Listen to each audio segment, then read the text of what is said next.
Numbers chapter 30. And Moses speaks to the heads of the tribes of the sons of Israel, saying, This is the thing which Yahweh has commanded. When a man vows a vow to Yahweh, or has sworn an oath to bind a bond on his soul, he does not defile his word. He does according to all that is going out from his mouth. And when a woman vows a vow to Yahweh, and has bound a bond in the house of her father in her youth, and her father has heard her vow and her bond which she has bound on her soul, and her father has kept silent to her, then all her vows have been established, and every bond which she has bound on her soul is established. And if her father has disallowed her in the day of his hearing, none of her vows and her bonds which she has bound on her soul are established, and Yahweh is propitious to her, for her father has disallowed her. And if she is having a husband and her vows are on her, or a wrongful utterance on her lips, which she has bound on her soul, and her husband has heard, and in the day of his hearing he has kept silent to her, then her vows have been established, and her bonds which she has bound on her soul are established.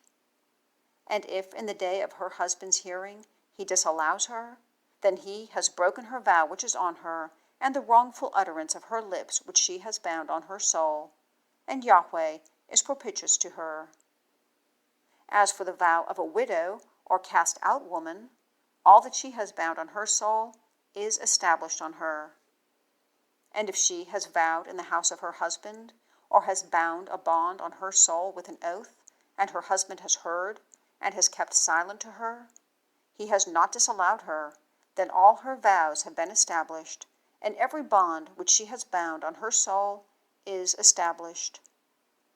And if her husband certainly breaks them in the day of his hearing, none of the outgoing of her lips concerning her vows, or concerning the bond of her soul is established. Her husband has broken them, and Yahweh is propitious to her. Every vow and every oath, a bond to humble a soul, her husband establishes it, or her husband breaks it.